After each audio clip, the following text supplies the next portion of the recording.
Alright, guys, so here I am again. We're still on the same series of the Bible and homosexuality. And I've gone through the verses with you guys that people use or try to use against gays. And now that we're done with all those verses, and I've explained them, gone through the Bible, explained in detail some things that go with it to help us get a better understanding of it. Um, it only made sense to go over what I'm about to go over now, and it's eunuchs, because I've gone over the negative, the verses that people use negatively against us. So I figured now it's good to go with um, where we really are at in the Bible, because if those verses aren't about us, then the question now is, well, where are we, and is there any positive side to us? So, from a biblical point of view. So that's what I'm about to get into with you guys, and I'm excited about it. I know there are some of you who have been really waiting on me to go over this with you guys here online. So I'm excited about this now. Um, so let's start in Matthew. Go ahead and go to Matthew with me.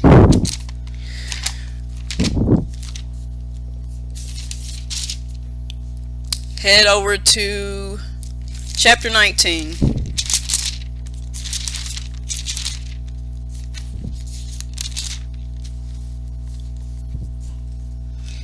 And what we're going to start with, well, I was going to start on verse 11, but let's start here. Well, no, let's go ahead and start at 11. I'll back up and start back at the beginning of 19 here in a moment. Here in verse 11 and 12, Jesus is speaking, and he says, this is what it says, verse 11. But he said unto them, all men cannot receive this saying, save they to whom it is given. For there are some eunuchs which were so born from their mother's womb, and there are some eunuchs which were made eunuchs of men, and there be eunuchs which have made themselves eunuchs for the kingdom of heaven's sake. He that is able to receive it, let him receive it. This right here is very important. And in the Amplified, where it says, he that is able to receive it, let him receive it. In the Amplified version, it's translated as, let him who is able to accept it, accept it. So I really like that, because, there are people that when you explain to them the truth of what being a eunuch is, all three truths, not just, two of them, the two that people want to go by, they have a hard time accepting it.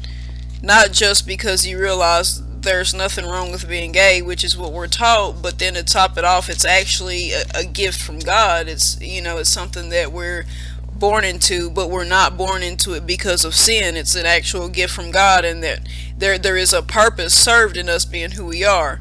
So when people really hear this for the first time and they get it taught to them correctly, people really do have a hard time understanding that. But I'll explain these three to you, the three types of eunuchs. It's an umbrella term because it has more than one meaning. It's for more than one type of person. And usually when it's talked about, it's, referring to men here in the Bible, but we'll find out later that women can be included in this as well.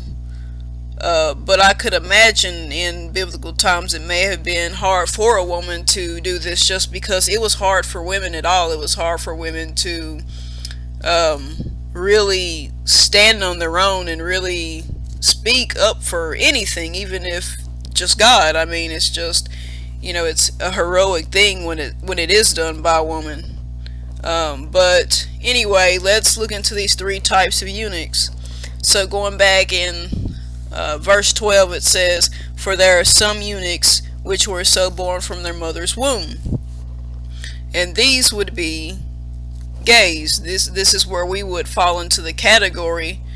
And I love how it's just described as just that, those that are born so from their mother's womb, because it shows again that's something that we're just birthed into, and it's something that um, it's not, a sin thing. It's not because some people will say it's because of sin that you turn out that way. No, it's something that we're just part of God's creative creation. It's just how it is.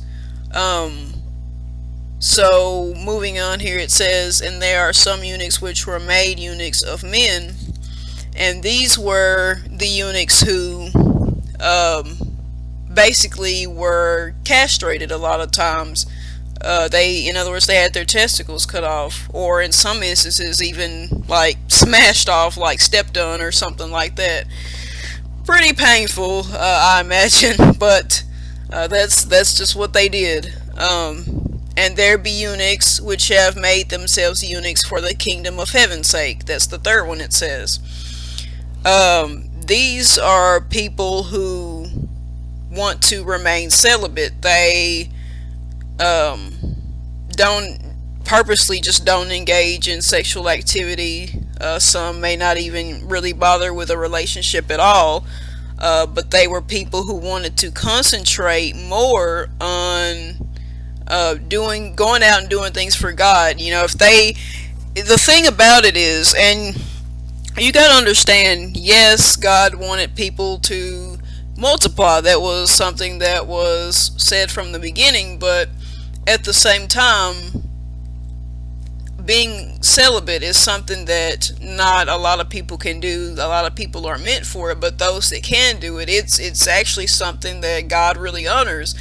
These are people who feel like if they're not, whoring around, or even just doing things the way going about things sexually the right way, if they just stay away from it, refrain from it, they don't have to get so caught up in sexual escapades. They can keep their mind clearer and more focused on going out and doing things for other people, doing things for God. And if they don't have a relationship to try to maintain with somebody, and also they don't even go as far as to go even further into the relationship and have kids and start a family that they have to spend even more time tending to, they can concentrate more on doing things like just getting up anytime they get ready, because they don't have a family obligation or responsibility. They can get up, go out, travel, preach the gospels, or whatever else, teach things of the scriptures to other people, tell things about God to other people, go out and do things for God and help people in the name of God and all that. You can do that more because you don't have these other responsibilities and things. So that's what a lot of that will be about. So let's back up and go back to the start of chapter 19, and we'll go over some stuff here. And before I read this, let me say, there are those who look at this like, well, I don't understand this concept of gays being part of eunuchs, because I've been taught that the whole purpose of being a eunuch is all about being celibate anyway. But it's more to it than that. We look at it that way because when we read, or when someone reads to us chapter 19, we have been told a lot of times that that's what they're talking about here. That's the discussion in general anyway, so that has to be what eunuch is all about. It's just celibacy. But really, if you read it and you look at it carefully, or if you listen carefully, if somebody is reading it to you, you'll see that it's not just about celibacy. What is being discussed is things like marriage, divorce, and why a man would not want to have anything to do with marrying a woman at all. That's actually what is discussed here. So starting at the beginning of chapter 19, it says, and it came to pass that when Jesus had finished these sayings, he departed from Galilee and came into the coast of Judea beyond Jordan. And great multitudes followed him, and he healed them there. The Pharisees also came unto him, tempting him, and saying unto him, Is it lawful for a man to put away his wife for every cause? And he answered and said unto them, Have ye not read that he which made them at the beginning made them male and female? And said, For this cause shall a man leave his father and mother, and shall cleave to his wife, and they twain shall be one flesh. Wherefore they are no more twain, but one flesh. What therefore God hath joined together, let man not put asunder. So let me pause here before I go on. And I love this because, reading what was just read here in, what was it, verses 4, 5, and 6 here, where, he starts off talking about, him that which made them in the beginning made a male and female and all that. And it's saying that, that when the man leaves his mother and father, they cleave to their wife and they become one flesh. And, some people looking at this from just the regular, I guess just kind of taught point of view is, this is obvious that, marriage is only just for men and women, and, this is what God wanted, this is how he made it, and he only made them male and female. So, why do we have people who, dress like the opposite sex, or want to marry the same sex, or blah blah blah blah. But there's something here that people don't really catch, and it's something that I discussed at the very beginning of this series, I believed, I think it was the first one. It was when I was talking about the Adam and Eve thing, and I was explaining how, the original Adam was basically masculine and feminine. And when God took from him to make Eve, he got the feminine out.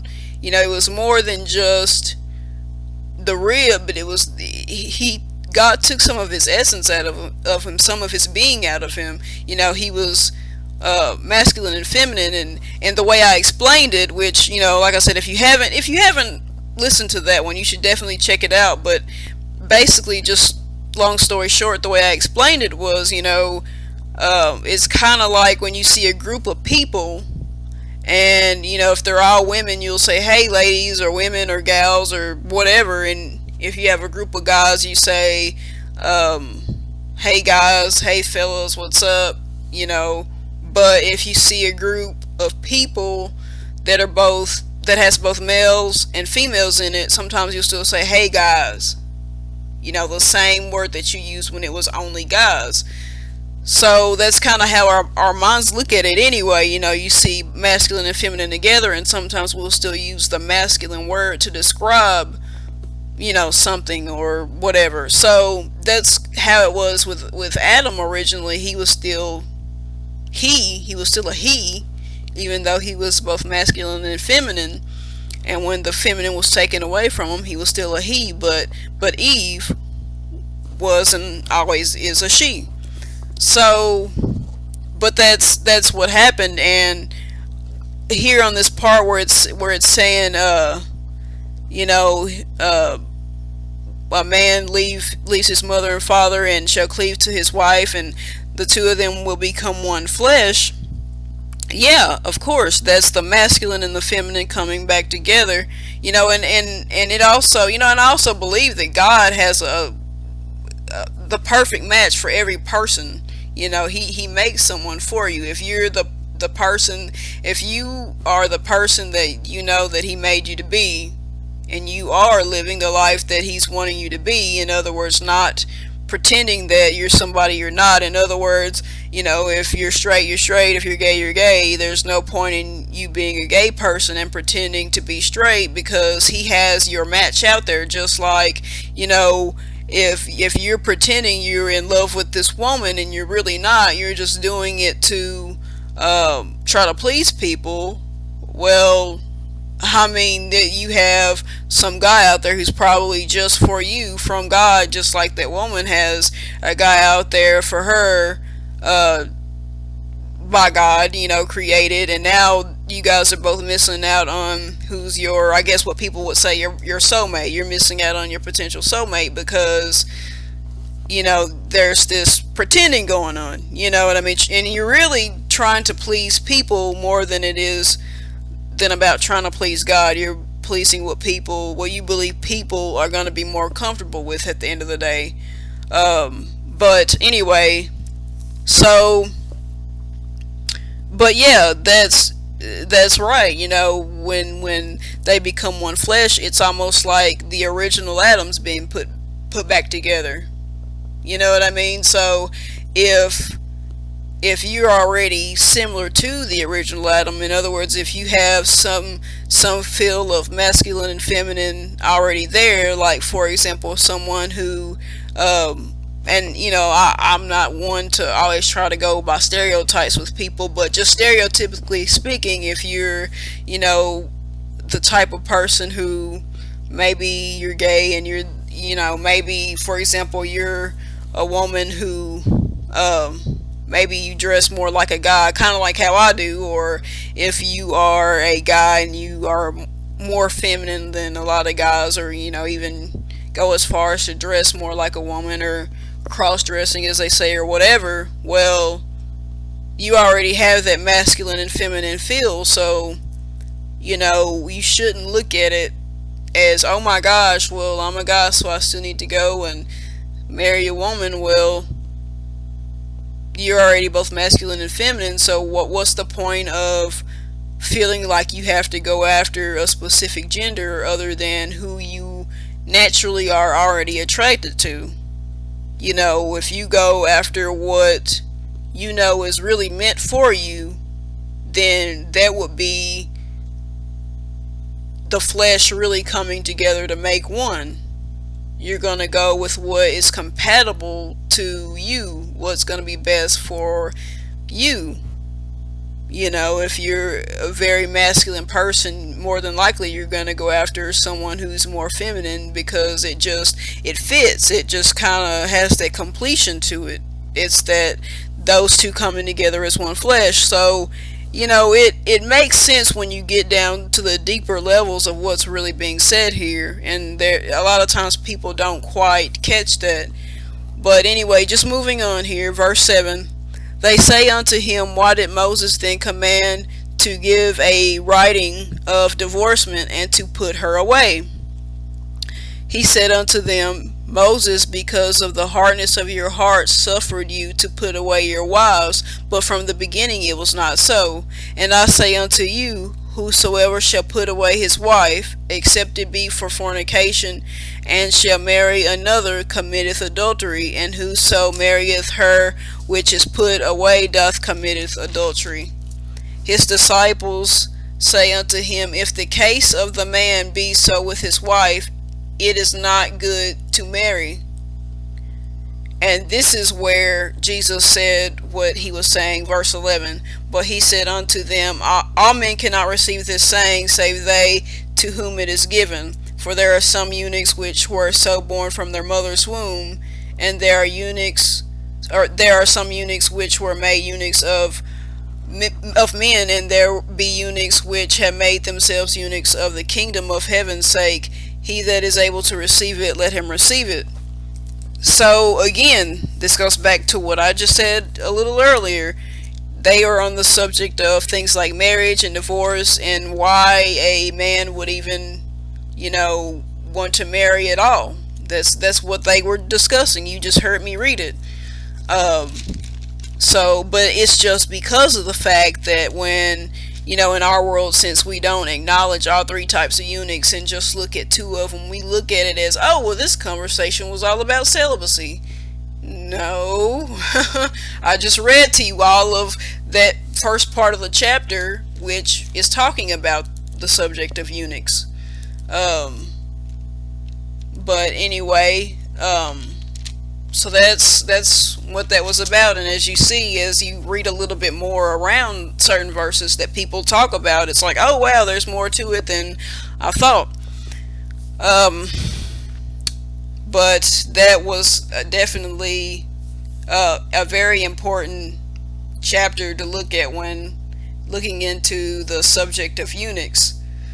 Um, so let me also say too that people will kind of try to debate it and say, well, I believe that the eunuch who was born so of the mother's womb only is about men who were born with some kind of birth defect of the genitals. And the problem is, again, what are they talking about? They're talking about marriage and divorce, and what would be the point of even having to marry a woman at all? So with that said, my question would be, well, what does having a some type of birth defect of the genitals, why would that cause you to be someone who is incapable of marriage? I mean, you know, it's still possible for you to get married. What is it about that would stop you from wanting, as a man, to marry a woman or to even be with one at all, just because, you know, maybe, you know, you can't have kids or something like that? Well, you may still be able to find a woman. You know, it's not about whether or not the woman wants you, it's more of whether you still want to be with a woman or not. That's a good way to put it. It's about you and how you feel and how that affects whether or not you would still want to be with one or not. That's really what it comes down to, is what I'm trying to get at. So all right, so moving right along, let's head over to, let's see, got my notes here. Let's go to 2 Kings right fast. And I'm gonna just kind of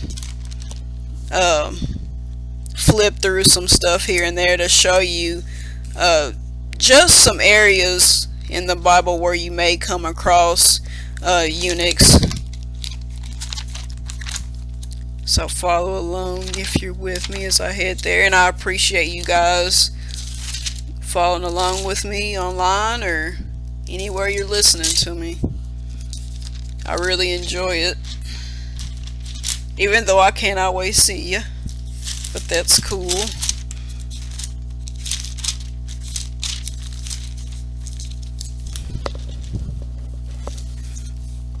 Alright, so in 2 Kings, go to chapter 20 and go to verse 18. And it says, "And of thy sons that shall issue from thee, which thou shalt begat, shall they take away, and they shall be eunuchs in the palace of the king of Babylon."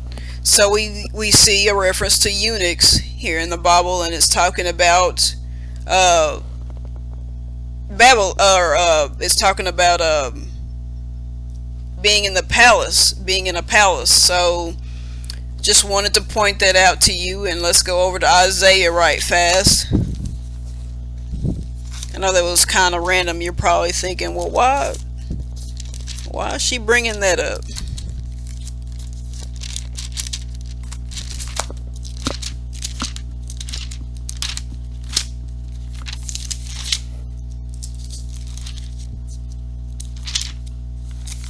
But going over to Isaiah,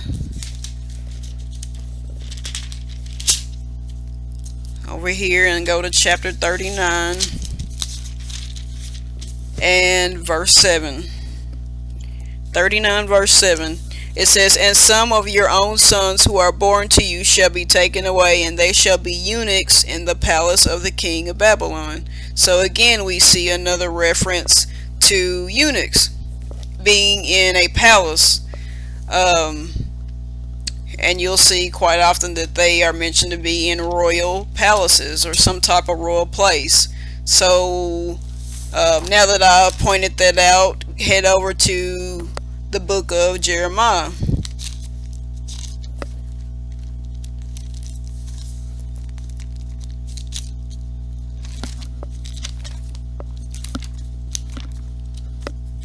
And go to chapter 52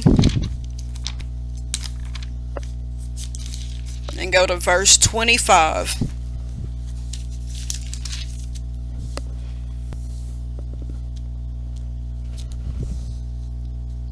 It says, "He took also out of the city a eunuch which had the charge of the men of war, and 7 men of them that were near the king's person, which were found in the city, and the principal scribe of the host, who mustered the people of the land, and 60 men of the people of the land that were found in the midst of the city." Right there you saw at the beginning of that where it said there was a eunuch which was in charge of the men of war, um, and 7 men of them that were near the king's person. So again, we see a reference to a eunuch, saying that they're close to a king. Over here in the Amplified, it says, "He took also out of the city a court officer who had been overseer of the soldiers, and seen men of them who were next to the king as advisors, and saw his face." So, just pointing out a couple of things.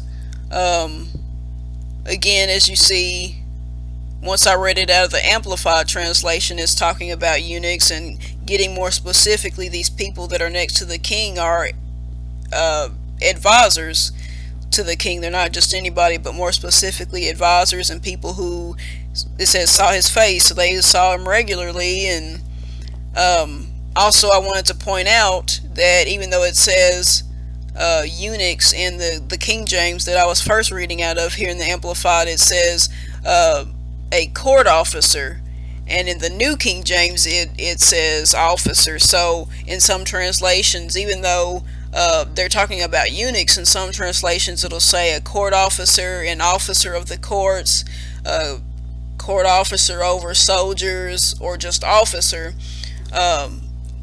Sometimes when you see that in Bible translations, it's talking about eunuchs. They're just specifically letting you know these eunuchs were officers of courts. They were over soldiers. I wish they would go ahead and just say eunuch anyway, although a lot of times they do, but sometimes they translate it as something else. But that's another thing that they were doing. They had some type of importance in palaces and other royal places. They were over soldiers, over the men of war. They did stuff like that. But another reference of them being around royalty, which is really cool. Taking a time out here to kind of let you know something. The word eunuch comes from the Greek word eunuchos, which means bedkeeper or bed guard. Eunuchs were chamberlains that were superintendents of the bed chambers in royal places. In other words, eunuchs were placed in palaces of royal families, especially those with kings who supported many wives and concubines, to be in charge of the women's harem, specifically their sleeping places. So, as you can see from my little notes here, yeah, they were fellows who were trusted to not only, be in contact with kings and advise them about things, specifically women, but they were in charge of the women. They were over the women, and they basically were around them quite a bit, but specifically around their sleeping areas, which is why, again, they were called bed keepers or bed guards. That's what they did. They guarded the beds, the bed chambers. And the reason why was this: kings, they needed men, obviously for battling reasons and stuff. They're soldiers, but they also needed men to be in their palaces and other places. They needed them to watch over a lot of the women, like their queens, or their concubines or wives or whatever. They needed them to watch over them because on one hand they really wanted to have a man do it for obvious reasons, but they needed a man who they really felt they could trust, someone who would not try to rape the women, and they needed someone who would not try to seduce the women, would be a good way to put it. They didn't want someone just trying to put the moves on some of these women and have sex and cause these women to have affairs. because you have to understand, in these times, just like in any other times with royalty, you want to make sure that this kid, if your wife or concubine or whatever, you want to make sure that they're your kid, because, well, that's just it. They're supposed to be royalty, but if in order for them to be royalty, they have to have your blood running through their veins. So if the queen is having a child by another guy, you want to know. I mean, you're going to want to know anyway, no matter who you are. But if you're a king, you're definitely going to be on top of it, because if she has a child specifically, if it's, a male child, that fella is going to be next to the throne. So, if you die, you want to make sure it's actually your son that's taking the throne up next. So you don't want it to be somebody else's actual kid. And so that was important. So the thing was, okay, how can we get some guys in here to watch over these women, to help them, to be around them at all times, but can really truly be trusted not to be sneaky and do these things behind our back? So as you can see, these eunuchs were very important. They were very important, and that's why you keep hearing them in the Bible being so many times mentioned in places of royalty or palaces or whatever. These eunuchs were a lot of times either the eunuchs who either were castrated or they were gay men. Plain and simple. I mean, it makes sense. What other kind of men are, even today, more trusted around women? You have a daughter who's gonna go be staying out late, and you find out she's staying out really late with a guy. Well, it may kind of panic you, because you don't want, your young daughter coming home and, being pregnant or something. She's been out messing around, but then you see, oh, wait a minute, these are some gay guys. These, flamboyantly, obviously gay men she's hanging out with. Oh, well, maybe she'll be all right. I mean, you sometimes you kind of feel more comfortable with it being that way, because, you're not really that concerned with her coming home, kind of sort of knocked up or something. So that's kind of how it was happening there. So that was the mindset that they had then as well. Not very much different. So hop on over with me to, where do I want to go now? 2 Kings. Hop over to 2 Kings.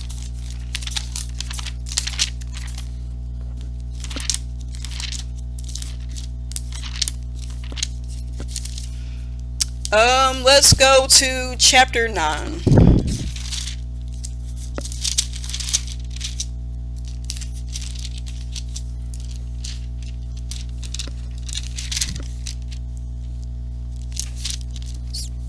Alright, so before I really jump into this, just gonna take a moment to let you know a little backstory on a character right fast. A character you'll hear mentioned here is Jezebel. Jezebel is, I'm probably sure you've heard the word Jezebel before, but this is where it's coming from, the character Jezebel. And sometimes, a lot of times, you hear women being called Jezebels. Usually, it's usually used to reference some woman who maybe is really just over dramatic and full of trouble, just full of drama, always into something, just an all-out mess, just an all-out Jezebel. Well, a Jezebel, or the actual Jezebel, was a very wicked woman. You can read more about her in 1 Kings and also in this chapter 9 here of 2 Kings. Jezebel was well, she was royalty. She was a princess. She was the daughter of a king and the wife of a king, if I'm not mistaken. Um, but she was just always causing trouble. She was full of lies and deceit. She was big into witchcraft. She had a lot. She abused her powers and had a lot of was trying to have a lot of God's prophets killed, and she was a big part of getting her king to the king she was married to turn away from the one true God and start to worship false gods. So God was very angry with her and wanted her end to be near. So um, we'll read here at verse 30 here in chapter 9. We'll start here. It says, "And when Jehu was come to Jezreel, Jezebel heard of it, and she painted her face and tired her head and looked out a window.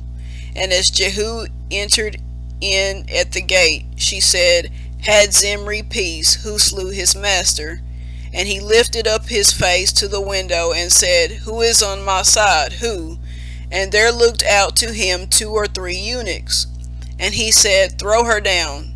So they threw her down, and some of her blood was sprinkled on the wall and on the horses. And he trode her underfoot. And when he was come in, he did eat and drink, and said, Go, see now this cursed woman, and bury her, for she is a king's daughter. And they went to bury her, but they found no more of her than the skull and the feet and the palms of her hands. Wherefore they came again and told him, and he said, This is the word of the Lord, which he spake by his servant Elijah the Tishbite, saying, In the portion of Jezreel shall dogs eat the flesh of Jezebel, and the carcass of Jezebel shall be as dung upon the face of the field in the portion of Jezreel, so that they shall not say, This is Jezebel. So, pretty intense little scene here. Jehu is going after this Jezebel chick, and here she is trying to get her face all painted up and makeup to look pretty, and it is commanded that she is thrown over this balcony. And it says that 2 or 3 eunuchs, they did their job. They were able to do it, and Jezebel was thrown over, and her blood was splattered all over the place and on some horses, and dogs were eating her up, and all that was left was her feet and the palms of her hands and her head. And wild stuff, man, wild stuff. But anyway, one of my favorite little Bible pieces there. Just wanted to read a lot of that. But anyway, just pointing out here that eunuchs were so close to her that they were able to just pick her up and swing her over the balcony. But again, they were close to royalty. Like I said, she was a princess, an evil one, but one nonetheless. And it was just easy for them to have that access to her so well. But anyway, let's hop over to Acts, the book of Acts.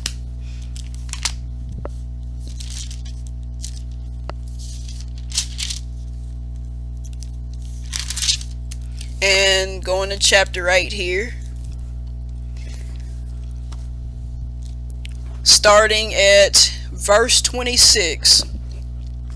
It says, And the angel of the Lord spake unto Philip, saying, Arise and go toward the south unto the way that goeth down from Jerusalem unto Gaza, which is desert. And he arose and went, and behold, a man of Ethiopia, a eunuch of great authority under Candace, queen of the Ethiopians, who had the charge of all her treasure and had come to Jerusalem to worship, was returning and sitting in his chariot, reading Isaiah the prophet. Then the Spirit said unto Philip, Go near and join thyself to this chariot. So we see that God is really wanting Philip to travel and go after whoever this this Ethiopian eunuch is. And it's just pointing out here, it says that he was a eunuch of great authority under Candace, queen of the Ethiopians. And it says he had charge of all her treasure. So he was a treasurer for this important queen. I mean, again, another reference to eunuchs and being very important in places of authority and just being loved by the women, but of course not wanting to have sex with them. Let's skip on down to verse 35 here. It says, and by the way, at this point, Philip has talked to him and they've been reading scripture and discussing scripture. But anyway, in verse 35 it says, Then Philip opened his mouth and began at the same scripture and preached unto him Jesus. And as they went on their way, they came unto a certain water, and the eunuch said, See, here is water. What doth hinder me to be baptized? And Philip said, If thou believest with all thine heart, thou mayest. And he answered and said, I believe that Jesus Christ is the Son of God. And he commanded the chariot to stand still, and they went down into the water, both Philip and the eunuch, and he baptized him. And when they were come up out of the water, the Spirit of the Lord caught away Philip, that the eunuch saw him no more, and he went on his way rejoicing. So we see a scene here where a eunuch is getting baptized, and I really love this. And I know I love God. I know that a lot of the stuff that were put in the Bible, these things, a lot of times we read it and we wonder, well, why is this here? And this is so random and what the heck and blah, blah, blah. Oh, wow. Even if you read something and you don't understand why it's there or what's going on, there's importance to it. There's always importance to it. And even if you don't see the importance of something you've read, somebody else has. You may find something in the Bible that's just like, oh my gosh, I love this, and somebody else will just be like, oh, okay. But there's definitely something for everybody that'll reach out and just grab you. What I really like about this, it's not even so much what was said, it's what not was said. Here's what I mean. I have a friend who, she's like, I think in her 30s, and she just more recently got baptized. Growing up, she was not allowed to be baptized at the church she was going to because of the fact that she was gay. And for some reason, people have the mindset that, lesbians and gays are not supposed to be baptized. I don't understand this. This is ridiculous, but whatever. So it took a long time before she could actually find, a preacher that would baptize her. And but anyway, in this section here, what's funny is, it's talking about this eunuch being baptized, but there's never a moment where Philip pauses and just goes, okay, well, you want to be baptized. Let me figure out what type of eunuch you are. Let me see what you got going on down there. Let me see if you've been cut off down at the testicle area, because if not, and what you really mean to tell me is that you're one of those really funny kind of eunuchs, then I won't be doing any baptizing today. You know what I mean? There was no weird, awkward conversation where if he was, the eunuch just so born of his mother's womb, a gay guy, then he wasn't going to be allowed. He asked what was stopping him from being baptized, and Philip was just like, well, hey, do you believe that, Jesus Christ is the Son of God? And that's all it took. He had accepted Jesus as his Savior, and therefore, why not? Okay, come on, let's go get in this water, and here we go. So, just something that I know was just put there for that reason, and especially when you consider it wasn't something that just so happened to happen. It said right there at verse 26, and the angel of the Lord spake unto Philip, saying, Arise and go toward the south, unto the way that goeth down from Jerusalem unto Gaza, and it was on that way that he came across the eunuch. And then in 29 it says, then the Spirit said unto Philip, go near and join thyself to his chariot. He had him go there. God wanted him to go there for that purpose of baptizing him. And after that event took place, it said the Spirit of the Lord called away Philip. He went on somewhere else. He had him go there for that specific purpose. Think about it. You can't sit here and tell me with what I'm giving you that God just hates gays and doesn't care nothing about them. Well, he cared really, really hard about this person, to have somebody go all the way and travel to him, to run after him and catch up to him in this chariot and, preach the gospel to him, and you know what I mean? So, that's something that really stands out in my opinion. Maybe it's not a big deal to other people, but to me, that is awesome. But anyway, let's see. Where do I want to go now?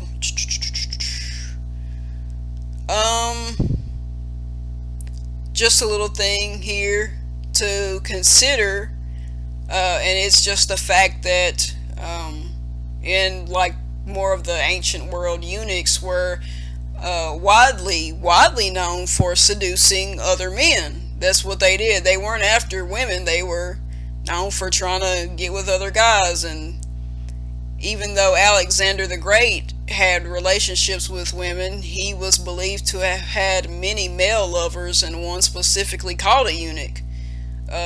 Just throwing that out there. I guess head on over to the book of Esther.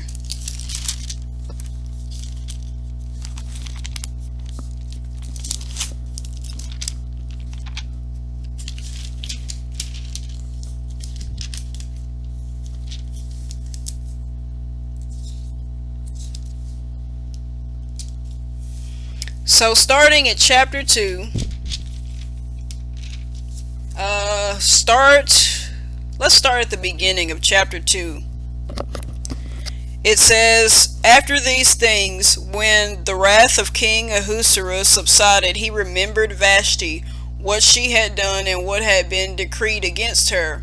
Then the king's servants who attended him said, let beautiful young virgins be sought for the king, and let the king appoint officers and all the beautiful young virgins to Shushan the citadel, into the women's quarters under the custody of Haggai, the king's eunuch, custodian of the women, and let beauty preparations be given them. Then let the young women who pleases the king be queen instead of Vashti. This thing pleased the king, and he did so.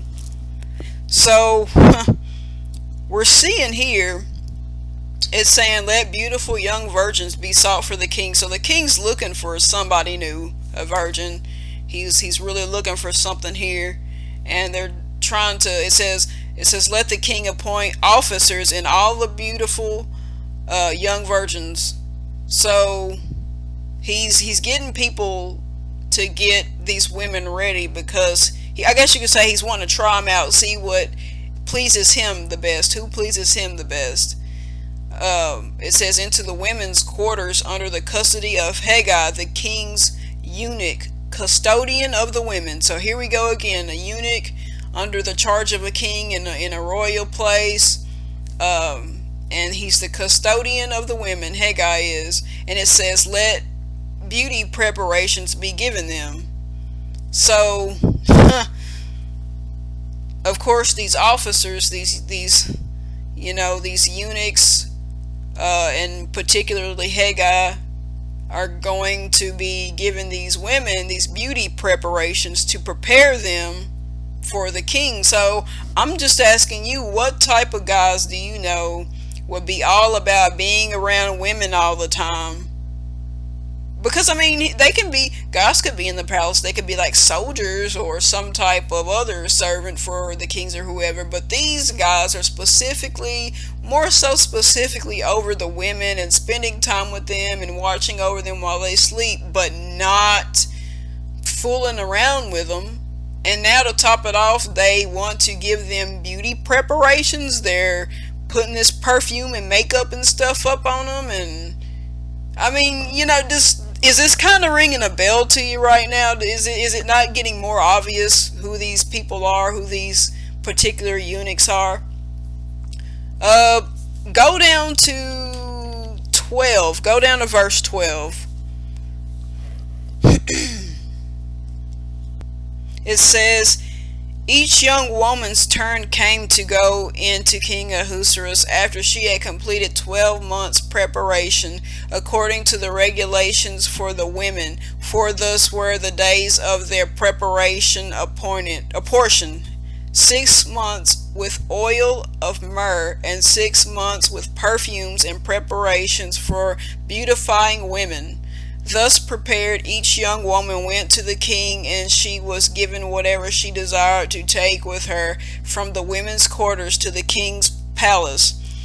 In the evening she went, and in the morning she returned to the second house of the women, to the custody of Shashgaz, the king's eunuch who kept the concubines. So, backing up here, there's a reference. It says 6 months with oil of myrrh and 6 months with perfumes and preparations for beautifying women. That's what was being used. The eunuchs were making sure that these women, again, were just getting ready. And here at the end it says the king's eunuch who kept the concubines. Again, just one more reference to it. I mean, you can't really get away from it. It just keeps mentioning that. It just keeps going. But moving on, it says, she would not go into the king again unless the king delighted in her and called for her by name. Now when the turn came for Esther, the daughter of Abihail, the uncle of Mordecai, who had taken her as her daughter, to go into the king, she requested nothing but what Haggai, the king's eunuch, the custodian of the women, advised, and Esther obtained favor in the sight of all who saw her. So you see, Esther, it's saying she requested nothing but what Haggai, the king's eunuch, the custodian of the women, advised for her. And it says, she did this, and it says Esther obtained favor in the sight of all who saw her. So, again, here we have it, these women trusting in these eunuchs to watch over them and not try to get with them, but also to spend time with them and beautify them and give them the tips on how to really wow this man. I mean, hello, is anybody there? Are you getting this? Again, I'm not really one that likes to always go by stereotypes with people, but I mean, come on, I'll put it this way in terms of how we can understand it. You ever hear of what's called a fag hag? I know it's cheesy. I know, but I'm sure some of you have heard it. And basically, it's this woman who just loves gay men and just loves getting advice on them or tips from them on how to get men and what they could do to really spark the interest of a guy that they like, and they get the beauty tips from these guys, and they'll ask a guy how they look in something because they know if they go to the gay guy and ask them, they're more than likely to get the truth, the whole full truth of how they look in an outfit, and not just someone telling them they look good just because they may want to get in their pants or whatever. Like, that's and a lot of times you'll see maybe a guy and a woman who are really good friends, and you would think they would be a couple because they're so close, except for the fact that one's a gay guy and they're just close like that. They can bond like that because they have so much in common. They're just so just more feminine, I guess. So I mean, it just can't get any more obvious at this point what's going on here. Again, I know people don't always like to accept that, but it's right there. It's right there, guys. It's right there. If you want to accept it, like it said in Matthew when we were reading what Jesus said, if you can accept it, accept it. I mean, my goodness,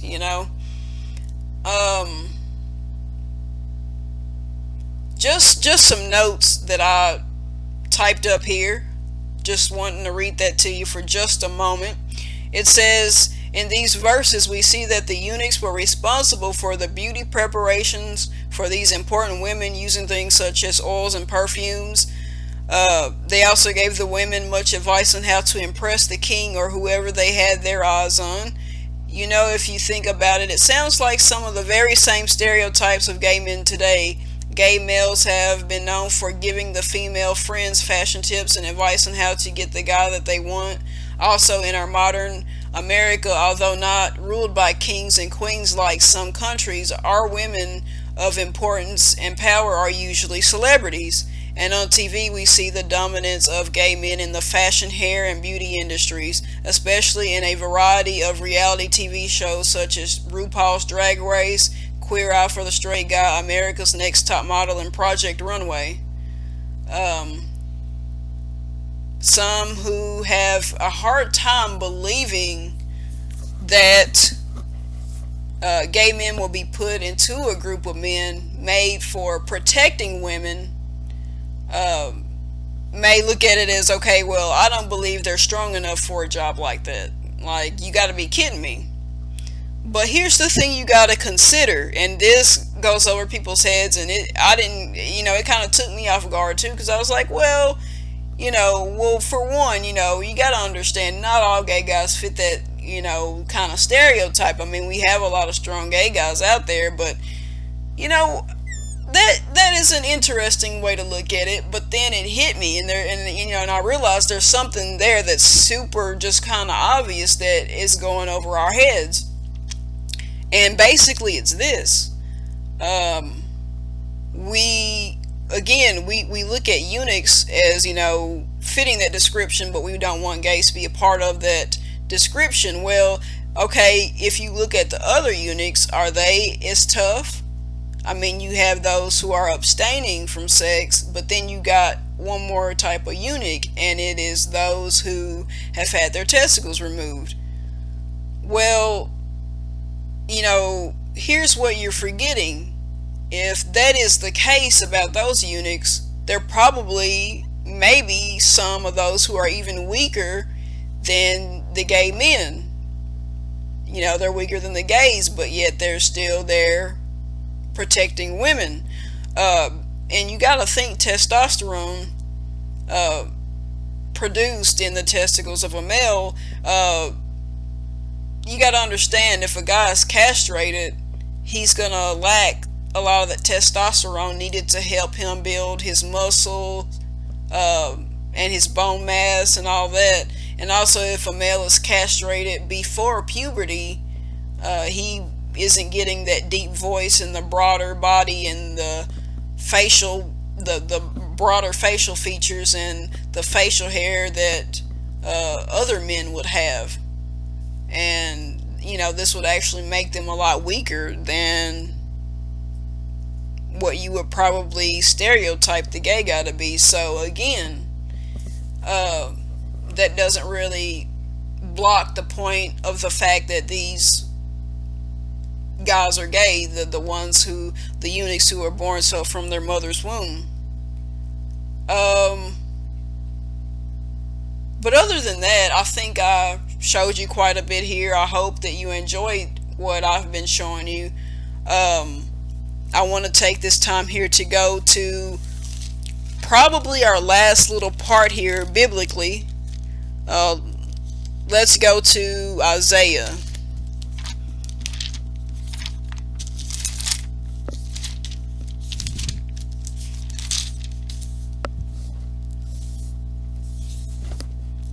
And go to 56.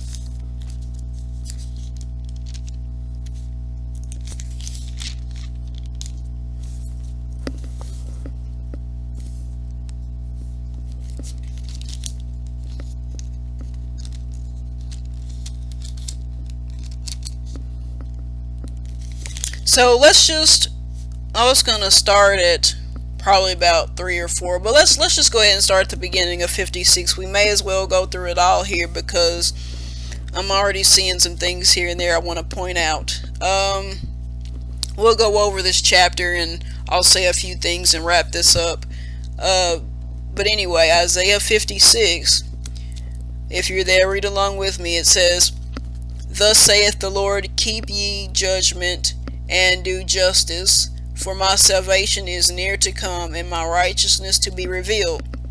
Blessed is the man that doeth this, and the son of man that layeth hold on it, that keepeth the Sabbath from polluting it, and keepeth his hands from doing any evil.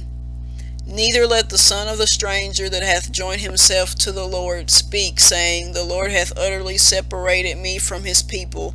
Neither let the eunuch say, Behold, I am a dry tree.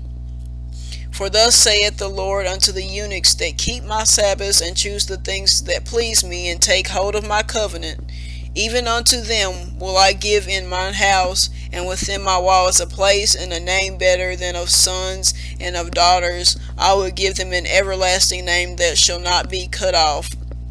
Let me pause right here for just a moment. We already read in Matthew at the start of this sermon about what Jesus had to say. He's letting us know, listen, there are those that are born this way from their mother's womb, and if you get it, get it. If you can accept it, accept it.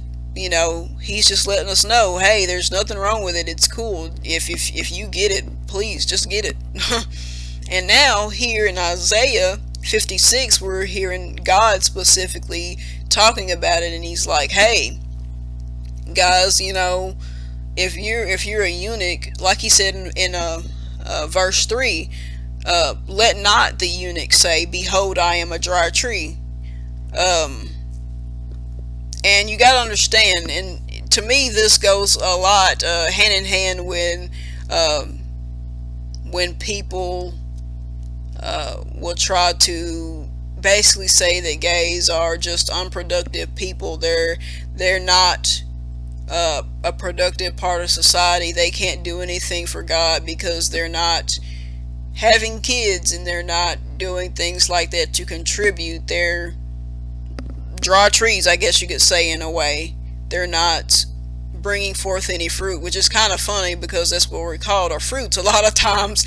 But anyway, God is saying, don't talk down about yourself for being who you are, because he's trying to let us know here he has a plan for us. There, we're here for a reason. He's saying, hey, you are still eligible to hold on to my covenant just like everybody else is. And it says here in verse 5, even unto them will I give in my house, and within my walls a place and a name better than of sons and of daughters. I will give them an everlasting name that shall not be cut off. And what I once heard somebody point out, which I thought was really awesome, because I was really wondering. I was like, well, I've been learning this stuff about eunuchs and these gay men. Well, what about gay women? And it was pointed out here where it's saying better than of sons and of daughters.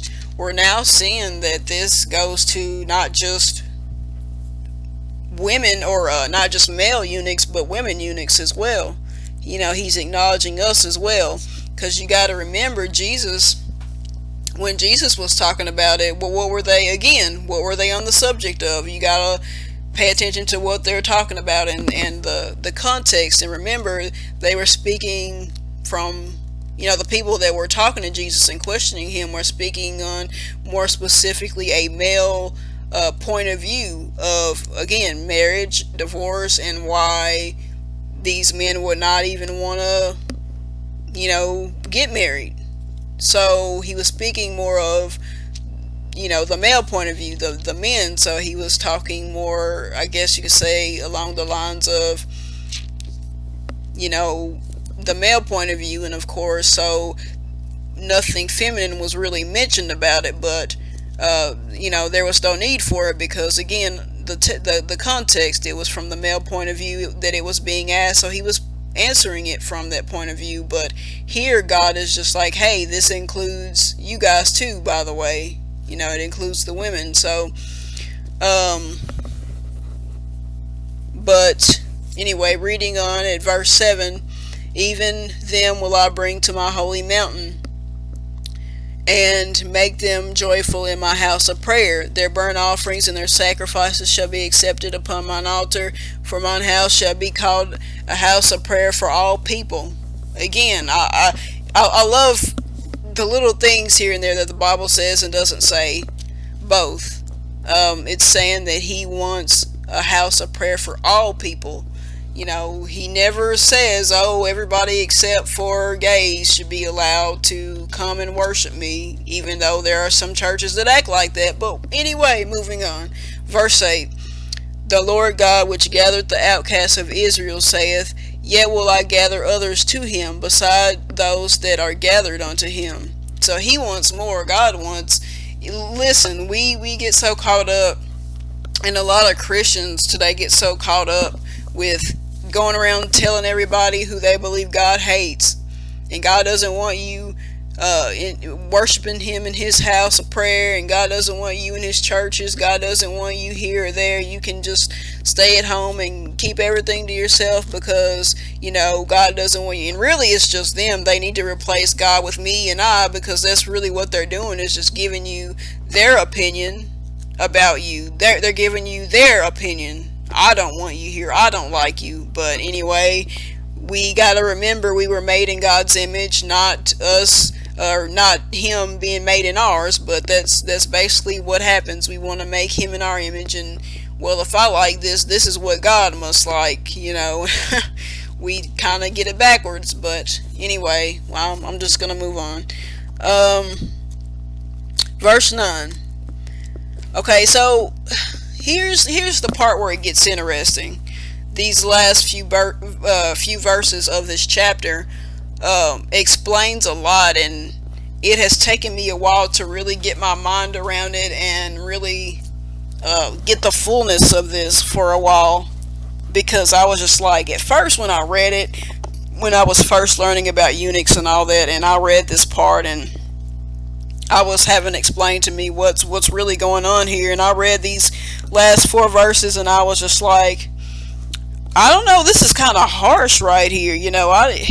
I can't really imagine God saying that to people all over this little issue, of eunuchs and other people like the foreigners, the outcasts, and everybody else. I don't know if he could really be saying that to these people who are just pushing them away. And now I look back and think about that mindset that I had, and I'm just like, what in the world was I thinking? This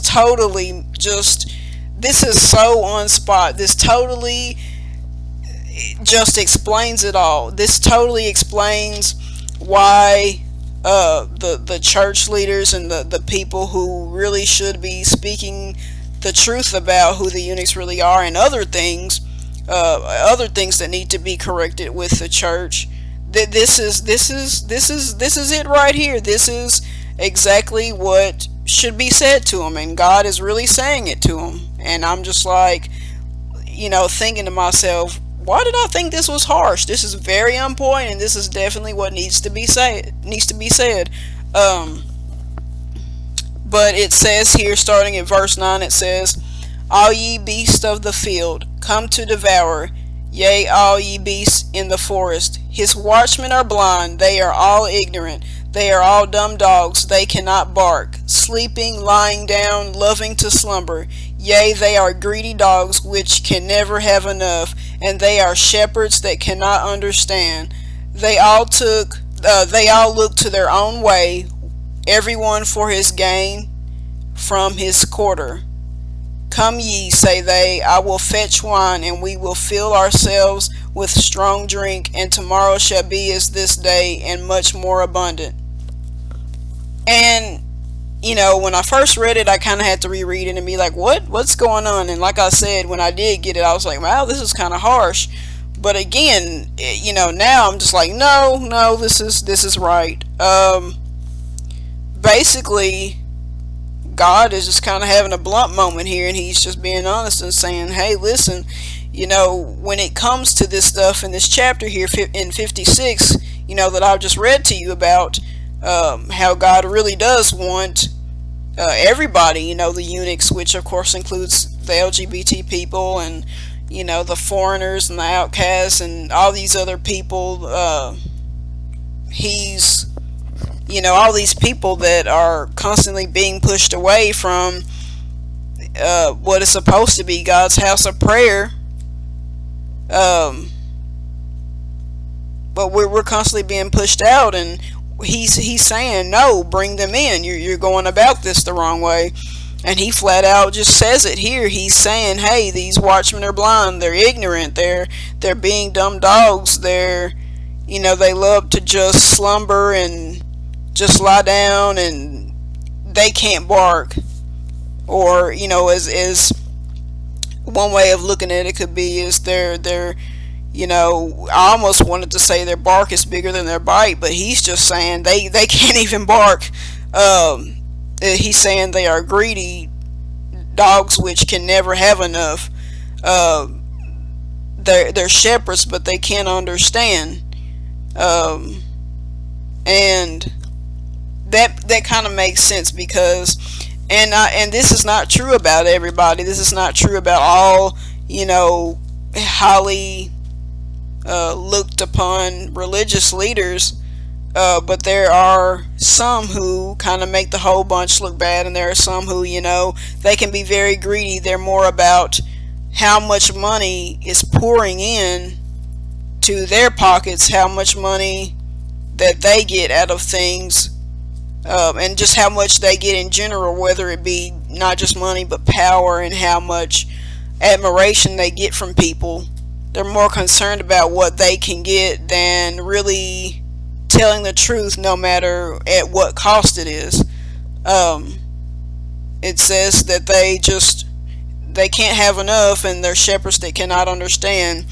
They're and a lot of them aren't even trying to understand. They don't want to understand, and if you do try to explain this to them, they just, they don't want to hear that. They don't want to understand, because if they really do feel and believe in their heart that this thing about who gays really are is true, and that they really are accepted by God and everything, they just don't want to hear it, because if they really believe this and know it to be true in their hearts, then they may feel this obligation to tell this truth, because that's what they're supposed to be telling, is the truth of what is being told in the Bible. So, and they don't want to risk what could happen. They start thinking about what could happen. Maybe it's that they don't want to speak the truth, because they know that the church has been told these lies for so long, that if they tell the truth, some people may call it blasphemy, or say that, oh, it's just a false teaching. And if that happens, they will lose members. Well, along with losing members, there would be less tithing money coming in, and that would be less power and less influence that they have over the people. And then they would have to, once rumors start up, other people from other churches or, whatever, they'll be putting this, that church down. And then they'll go to other churches that aren't, preaching that gay is okay or whatever, and they'll just kind of bring more people to the churches who are not telling the truth, and they'll be getting all the money. And then they will feel more obligated to keep up that lie, even if they come to the terms that that's not the truth. It's just kind of like a never-ending process of, well, I need to be the one in this town to stay on top. I need to be the preacher that stays on top, so I can get all the people and have the power and the money and the admiration, and have these other preachers jealous of me because of what I have and what we have here. And they'll always compare me and my church to them and their church, and they'll want to have what I have and be me. And that does happen, by the way. That happens a lot, especially when you have these towns that have, and there are towns that it seems like almost all it is in the town is just churches and gas stations. And but it just seems like almost a battle that goes on behind scenes sometimes with churches like that.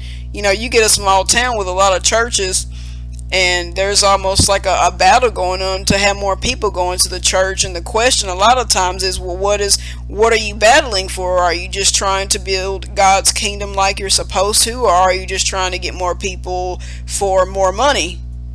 Do you want more money other than what you're making from your job, or are you someone who does, maybe you don't have a job and maybe you have enough money coming in church wise to not have to work outside of church related stuff, but are you worried that if you lose people and you get less money coming in, then you're gonna have to actually go out and get a secular job? Like what? Yeah, and are you worried about it because it's a secular job, or is it that you just don't want to get a job? You don't want to work at all? Like what? You know what I mean? It just kind of seems like there's all these hidden agendas that go on behind the scenes in the church community a lot of times, and sometimes people don't even know it or realize it. There can be a lot of drama within a church, or just gossip and conflict between different churches that go on, and it does happen. It happens sometimes, and it's kind of a sad and heartbreaking thing if you're somebody who's heavily in church, and then you wake up to the terms that there are a lot of things that go on in and outside of it that just are mind-blowing. But it happens, and it's a real situation, and this gay issue is one of the many things that can really cause conflict when people don't want to be honest, when people are more worried about themselves and what they're going to get out of something than really speaking the truth. So that's a big thing. It says, continuing on, where it's saying, they all look to their own way, everyone for his own gain, from his own quarter. What can I get for myself in my own little area over here, in my own quarter? Come ye, say they, I will fetch wine, and we will fill ourselves with strong drink, and tomorrow shall be as this day, and much more abundant. Hey, we're just going to keep just having a good time, and we'll have our wine and drink whatever we feel like is okay to drink, as long as we don't get to the point of being a drunkard. Otherwise, we don't, we don't want to contradict ourselves too much by preaching out against being a drunkard. So we'll just only go so far and drink what we can and just kind of chill out and just have a good time, and tomorrow will be the same, but probably better. We'll just keep just having a good time with our fancy suits and our nice cars that other people in our church will never afford, but that's okay, because blah blah blah blah blah. So but can't make that car payment because we got to make sure we pay the tithe, and then a whole lot extra specifically for the preacher, because our preacher is going to be more important than God always. I mean anyway, so I think I nipped that in the bud pretty well. But now that I've gone over that with you guys, just a little bit that I wanted to share. That's it from the Bible verses, and I just wanted to touch on what some of you may be wondering, and that is the fact that why is it that you may be wondering why it is that even now you don't really hear the word eunuch at all that much, let alone that that one more extra definition of what it is, a gay guy. Well, yeah, that is a very interesting question, because even though what you have to understand is, even though we don't always use the word eunuch, there are places where it's still used. For example, in India and other countries, they still use that word, and where they still use that word, those people a lot of times don't really have it as nice as we do. A lot of times you have people, like for example in India, where if you are a eunuch, then you more than likely live in a place that is basically for outcasts. It's people who don't really fit into society much, and maybe they don't want you around. They find you strange, so you may live kind of in the slums, in the outer areas where it's very, even more uh, uncomfortable and unsanitary, unhealthy, um, just bad environments to live in. Maybe, more than likely you live in a place where maybe it's commonly robbed, or people get raped or beaten up or just taken advantage of in some kind of way. Um,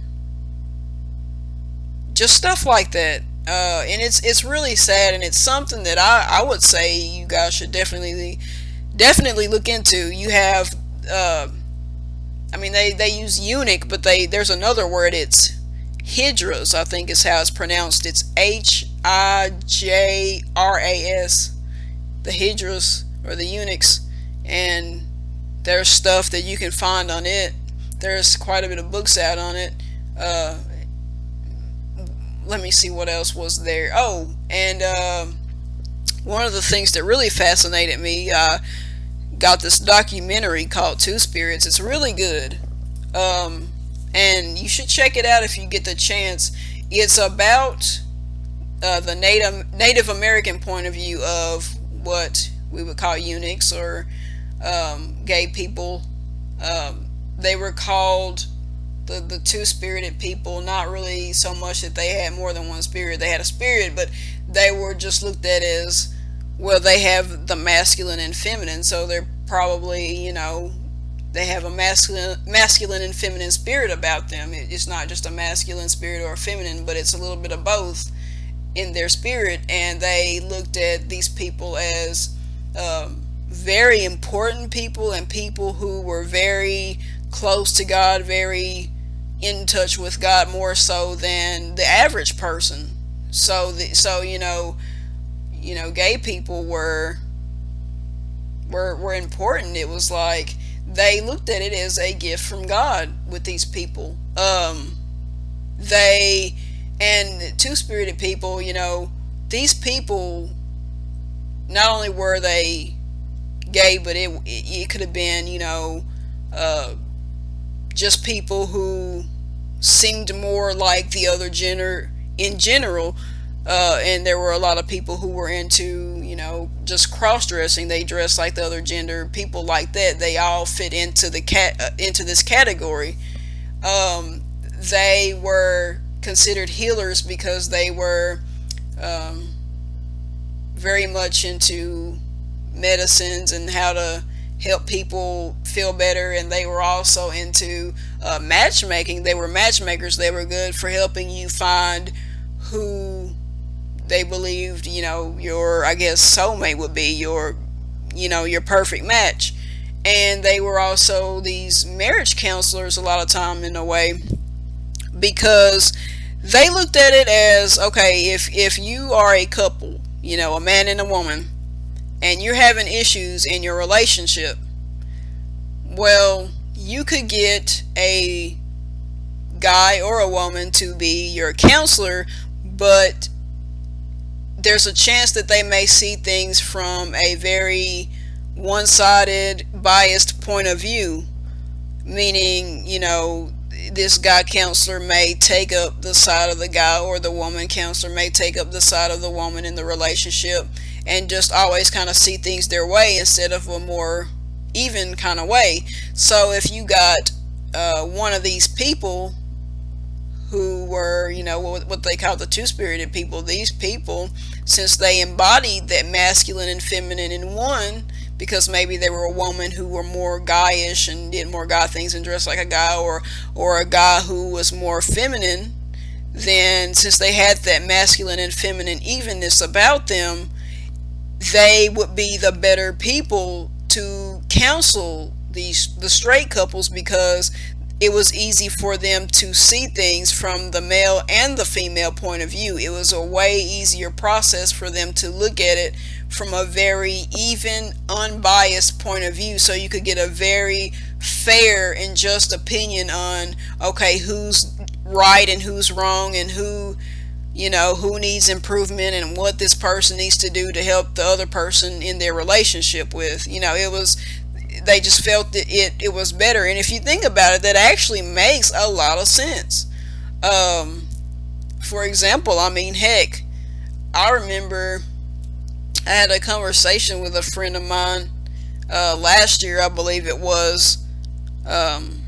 This guy that I worked with, Brandon, he would actually come up to me at work a lot of times, and if he had a question that had to do with women and relationships or whatever, he may come ask me something, and he would always say, "Kobe, I'm sure you got the answer. You probably can understand this better than probably any other woman."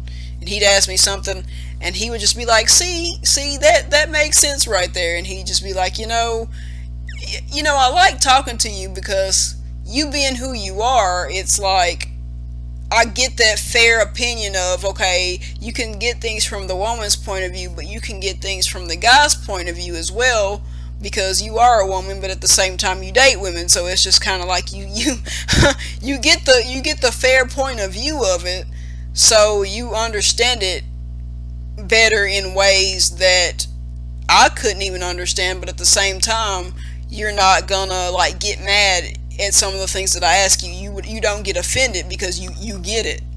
So, but we had conversations like that, and for example, him and this other girl that we were working with at the time, they would have discussions, and they may have a moment where they would disagree on something, like, no, this is what men do and this is how men are, and then the other one would say, oh no, it's this right here, and blah blah blah blah blah, and they would have man woman arguments, like, oh well, men are right about this, or no, women are right about this, and you know how guys are, and oh no, you women, you blah blah blah, and somewhere at the end of the argument, finally they just walk right over to me, and they would come right over to me and ask me my opinion, and I would say something, and they would just kind of nod their head and be like, yeah, I get that,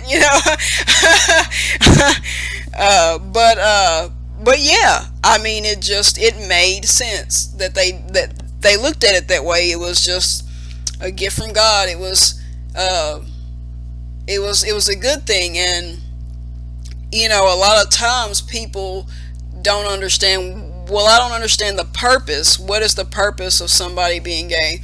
And to wrap this up, I'm going to explain this to you, and you got to understand it, y'all. It is so much easier than you think. Understanding this is so easy and simple, and wow, my goodness. The thing is, guys, we're looking at it wrong. What I mean is, we're looking at it from the sexuality point of view. If you take the things that I've been telling you about gays, and if you really think about it, in this whole sermon, I haven't really said a whole lot about sex, really. I've talked about other things, the gifts that gays have. So I guess what I'm getting at is, here we're looking at it wrong because we only look at it from the point of view of sexuality and who somebody's sleeping with. But now that you see that we have a proper title, eunuchs, and it has to do more with who we are, what we're born to do, rather than just sexual identity, what you have to now understand is, it's not that we're gay and these things are part of being gay. Really, the way to look at it is, we're eunuchs, and this is part of being a eunuch. So in other words, instead of, like, if you were looking at this on a chart, guys, just try to imagine this in your head. If you were looking at this in like a chart where, at the top here's a big circle with something written in it, and then there's these lines coming down. You know what I'm talking about? Those kinds of charts. There's the lines coming down that point down to these other little bubbles, and then there's line from those, and you see how everything kind of connects. You know what I mean? At the top of our charts, the way we see it is, we see gay, or LGBT, or lesbian, or whatever, and then you have all these little things like, oh, this is what we're good at. These are the stereotypes about us. This is something that we can do really good, blah blah blah, and this stems from this. This is where this comes from, blah blah blah. Well, how we should be looking at it is, eunuchs, this is what should be at the top, and then you should have 3 lines coming down from that bubble, and and one should be, for each type of eunuch. That should be the bubbles coming at the end of those lines, the each types of eunuchs. Now, and then what we would do is we would zoom in on the one here at the start, the bubble here first that says, the gays, and then you would draw lines from that. See where I'm going with this? And then you would say, okay, they are good for doing this right here, being, I guess matchmakers. And another line, oh, they're good at being marriage counselors or whatever. And then you would draw lines down from those and say, why? Well, it's because they have the masculine and feminine and blah blah blah blah blah, and they can see the both sides of it. And then from gay, you would draw another line down that would put a bubble. Another thing would be, well, hey, since they're not reproducing, they would be good for adoption. And that's another thing people don't realize. There's so many kids out there, or babies or whatever, that need a home, and you got a whole group of people out there. And I think, if I'm not wrong, I think the last time I checked, people believe that there's approximately I think it's like 10% or something like that. Like 10% of the population is LGBT or something like that. So you got a whole like 10% of the population who there may be people in it who would adopt a kid or wants to adopt kids, but they're not allowed to, yet there are so many that don't have a home. So it's kind of, you got to think about it. It's rather silly, but and I understand people look at it as, it's better for them to have a mother and a father, and I understand that. Don't get me wrong. I think that, if you have a straight couple that's wanting to have kids, honestly, I think they should get first dibs. I totally get it. But what I'm saying is, if you have, if you're living somewhere where you don't know of any straight people, there's none saying, hey, we want to adopt, yet you got kids that need to be adopted, then, hey, you know where you need to go. You know the people you need to approach and say, hey, how many of you guys want to adopt? That would be a perfect time to give, LGBT people the chance to raise somebody, because at the end of the day, I think that that's better than them just kind of being constantly in and out of, the system, and, maybe going from home to home trying to have a place to stay when they can have one stable one. It's just, I don't know. But anyway, that would be another line on the chart that comes down from the gay people who are eunuchs. Hey, they would be good for adoption, or, adopting people. So, you could even break it down more and say, gays, and then have a line down that says, one that says gay, one that says lesbian, and then actually draw lines from gay guys, and then draw lines down from lesbians, and actually put what you think they are here for, what you believe God put them here for, what are the good stereotypes about them each that really comes out of them. But you kind of get where I'm going with this. It seems a bit over the top, but you get what I'm trying to tell you. Maybe you have again, like how they looked at it in the Bible. Okay, the gay guys can be really good for watching over, I don't know, your daughter or some woman that you love and care about, but that they aren't gonna try to ask so much of you because they probably enjoy spending time with them anyway, and you ain't got to worry about them trying to rape her or anything like that. So they could be great for that. Or I don't know, the gay women could be good for helping, being around your guy and helping him out with stuff.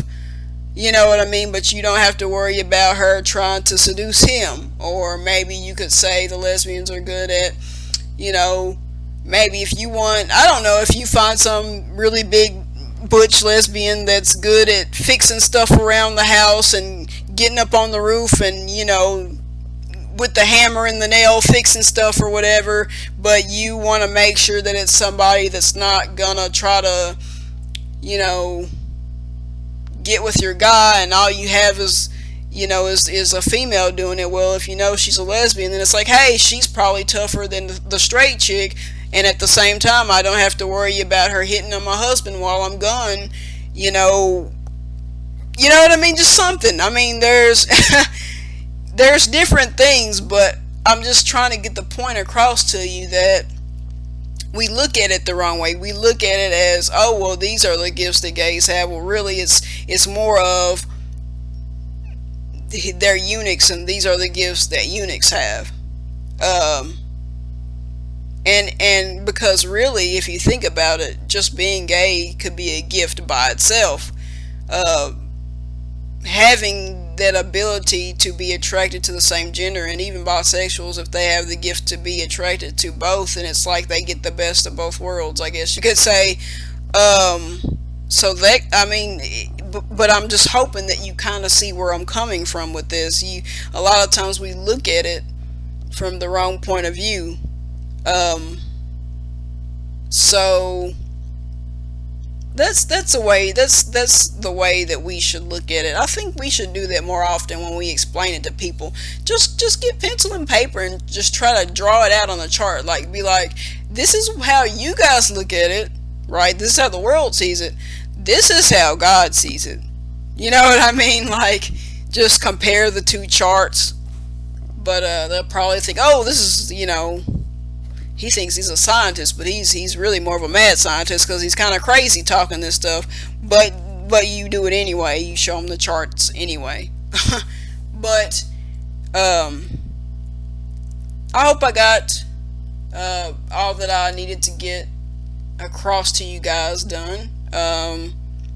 So I hope you enjoyed this. I hope that I cleared some things up. There were questions people had, and I hope I cleared them all up. I hope I gave you all a much better understanding. But that's pretty much it, guys. So I guess I can hop out of here with a little prayer right fast, and this will be the end of it. Heavenly Father, right now I thank you. I thank you for being able to do this. I thank you for the people listening. Father, I thank you for the people that I know will one day be listening. Even though this Cow Power Ministries thing has started off just like a small little project, and it has definitely been years in the making. Didn't see it even coming to a point like this. Because it seems really huge and almost over the top compared to how things started years ago with the things that I were putting together, and now all of a sudden it's this. But I thank you for getting me this far. I thank you for everything being how it is now, and I can already see that in the long run things are just going to get bigger and greater, and I just thank you for it. And I thank you for those who will be listening one day and who will be just like, wow, why didn't I catch on to this before? But Father, I thank you, and with everyone else listening, we all thank you. We thank you for having this information being put out to be spread to everybody so that we can just keep getting closer to the return. And I thank you. And in Jesus' mighty name I pray. Amen.